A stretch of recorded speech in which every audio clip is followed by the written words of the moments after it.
I would now like to introduce our 2022 keynote speaker, who has herself demonstrated incredible resilience in the face of targeted persecution. Wai Hnin Pwint Thon is a young Burmese human rights activist. She is the daughter of Maya A, one of the leaders of the 1988 uprising pro-democracy movement. Due to her father's role in the movement, he was imprisoned for much of Wai Hnin's early life. When her father was imprisoned for the second time for his involvement in the events leading up to the Saffron Revolution in 2007, Wai Hnin traveled to the United Kingdom to campaign for her father's release. Once abroad, she began working with the families of other Burmese political prisoners to raise awareness and build public pressure to secure their release. Due to her criticism of the military regime in Myanmar, she has been unable to return due to fear of arrest. She continues to speak about the importance of democracy and resistance in her work with Burma Campaign, UK. We are pleased to have Wai Hnin with us today. Let's turn it over to her. Thank you. It is an absolute honor to share a virtual platform with such courageous and incredible journalists. I would like to thank the organizer and committee member of Allard Prize for their continuous effort in recognizing the voices of journalists around the world. I came from a country called Burma, or some may know it as Myanmar. For 60 years, the military in Burma have been targeting journalists.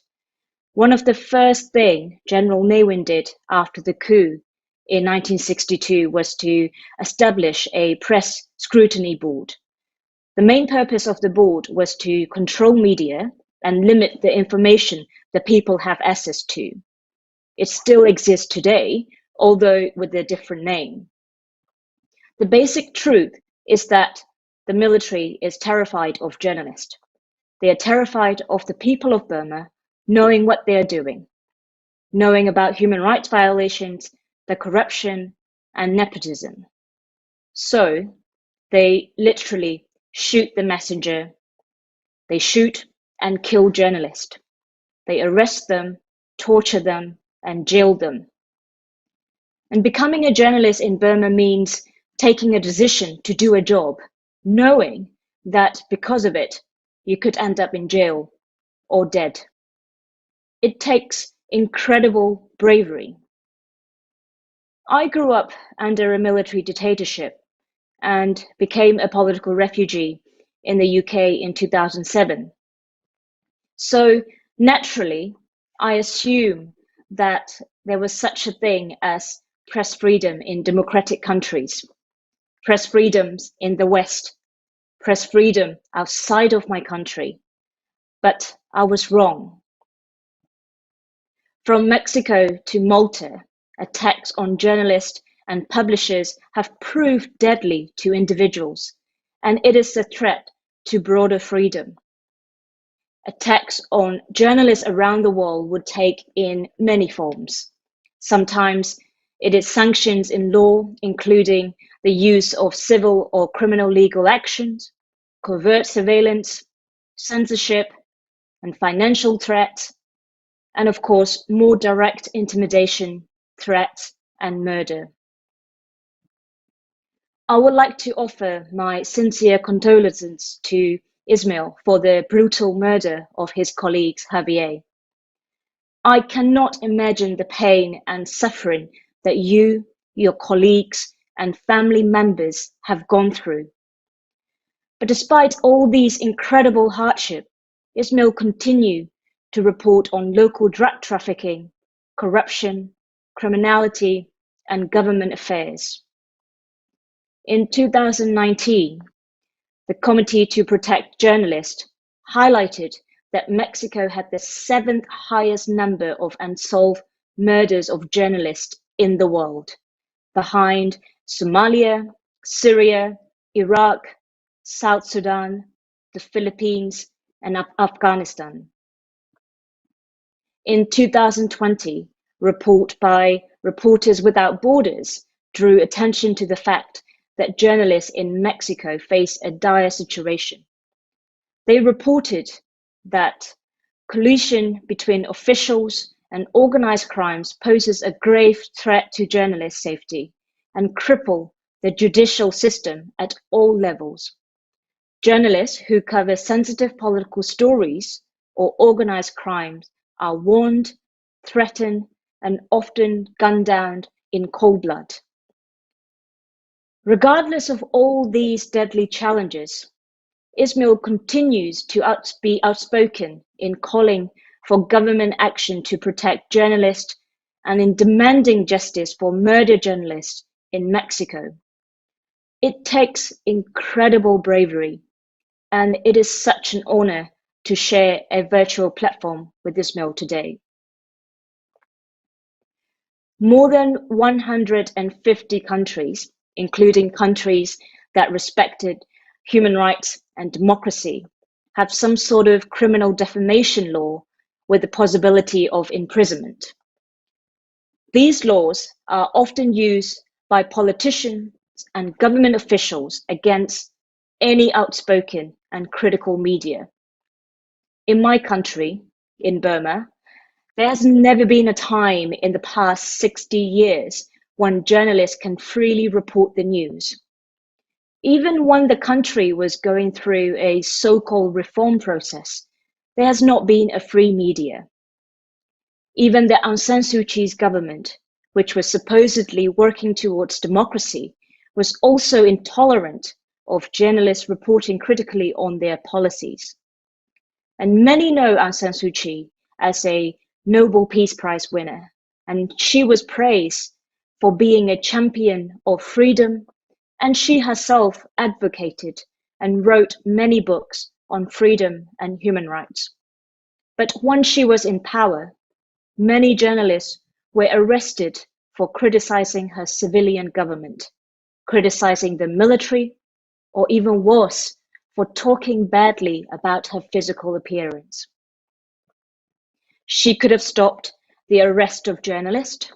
She could have stopped the jailing of journalists.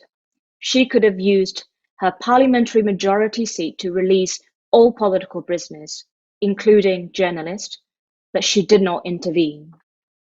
And of course, during the period of her civilian government between 2015 and 2020, journalists also face threats and intimidation from public for criticizing Aung San Suu Kyi, the mother of democracy, the country's symbol of freedom. And new types of defamation laws were brought in to silence independent media and forcing journalists to self-censor before publishing anything critical. It is not just in my country. There have always been red lines which journalists must not cross.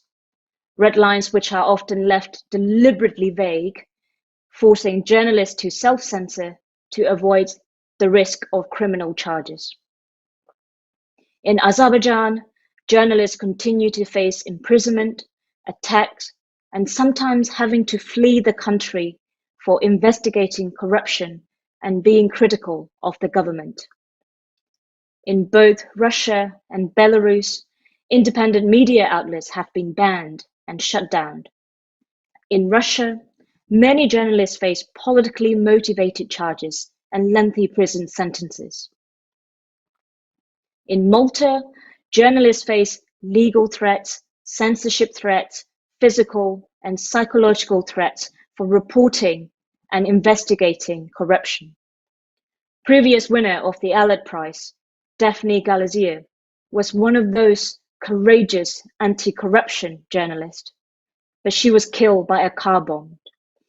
And October 16th was the 5th year anniversary of her death.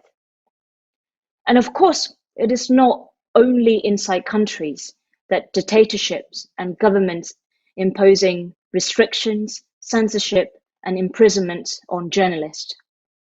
We can say that one of the very well-known cases of extrajudicial killing or state-sponsored crimes against journalists would be the killing of Saudi dissident and Washington Post journalist Jamal Khashoggi at the Saudi consulate in Istanbul, Turkey.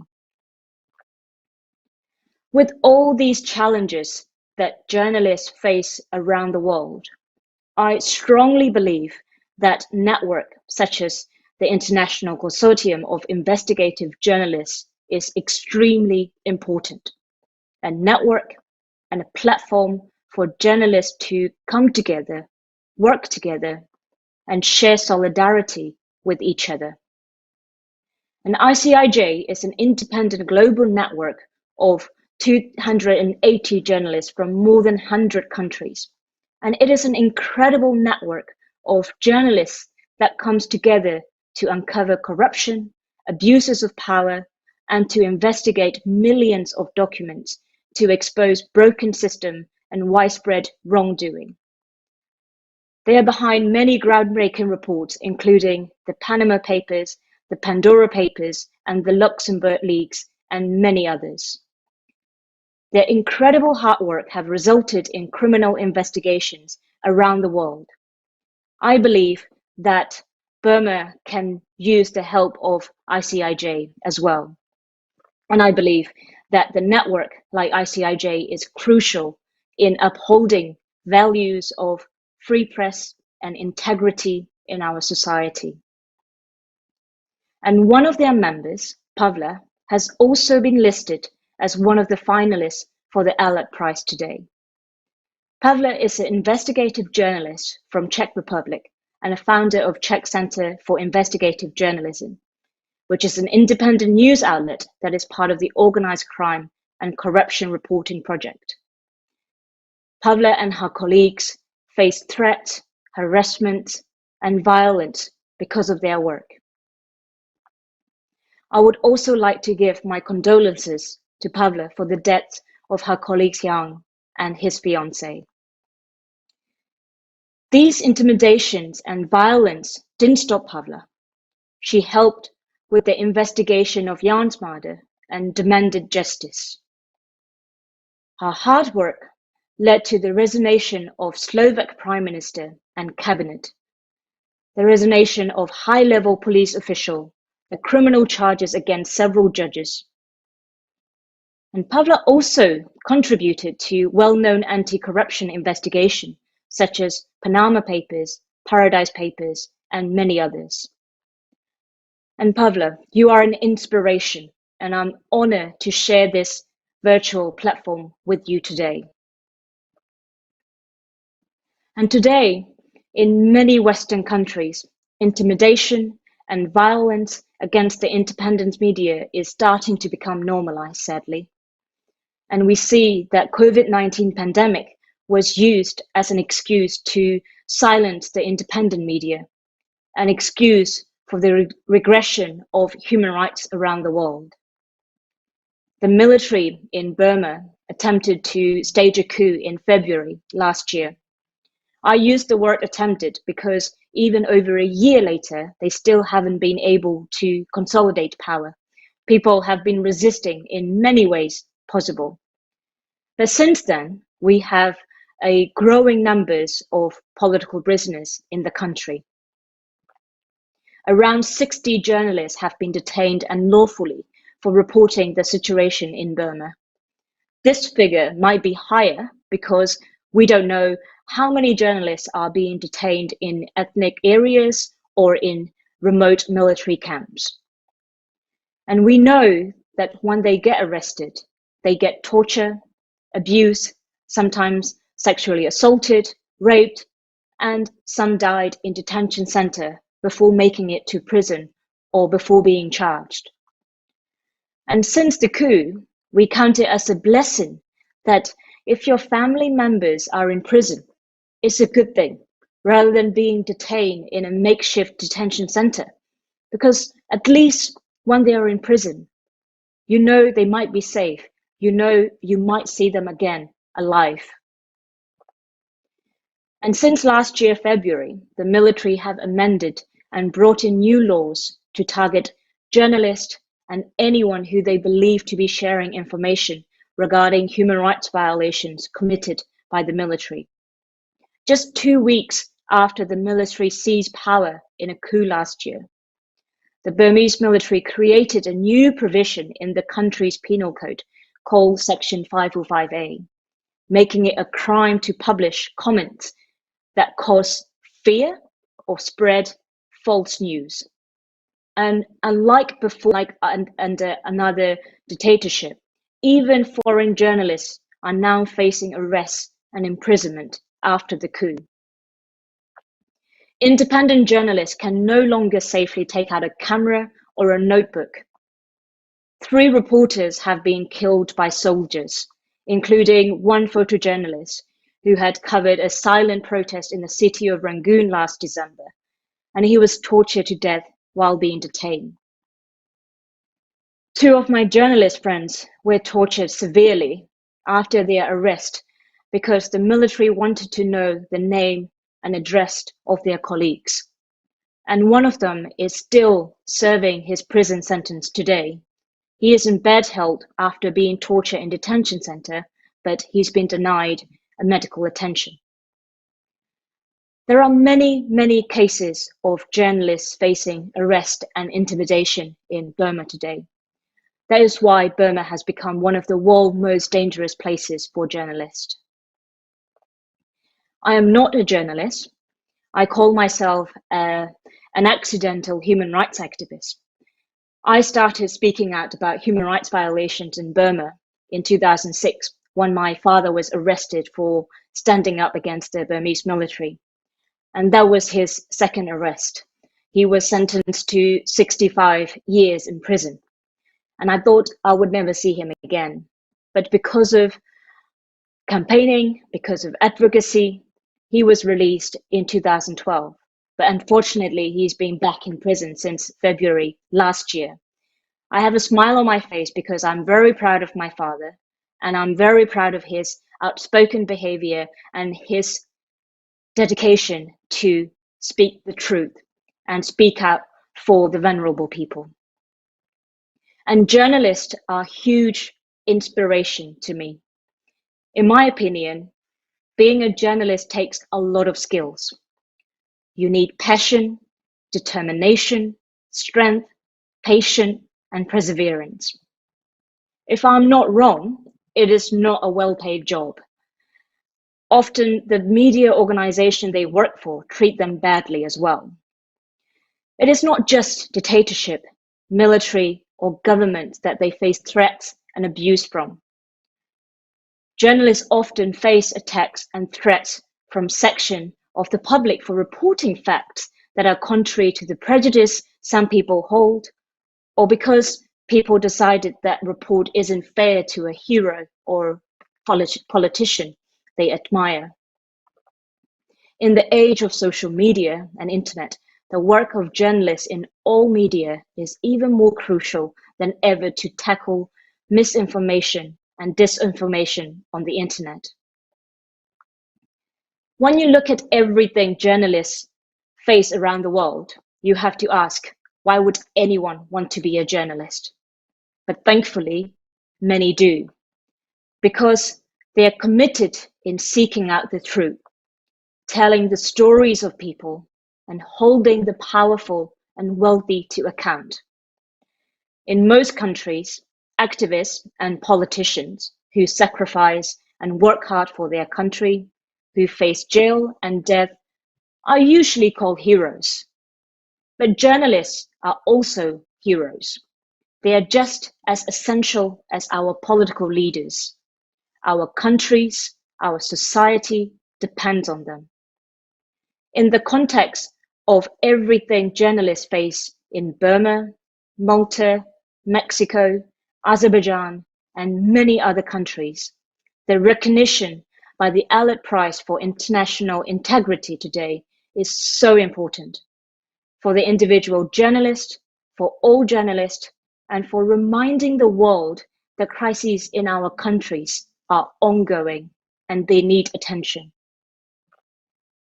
I would like to end my remarks by quoting a famous poet from my country who died from torture during detention last year.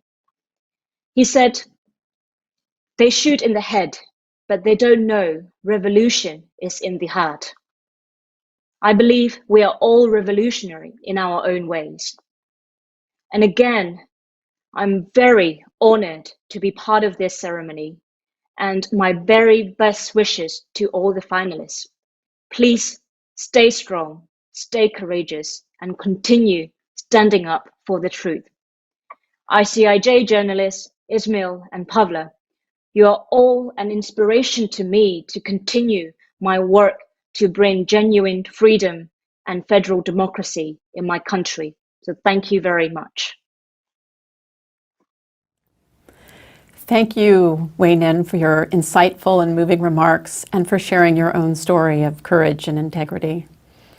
Your efforts to fight repression remind us of the incredible work of our three finalists. In different ways, you all demonstrate a firm commitment to truth that inspires us to act with greater resolve in fighting for justice in our own lives.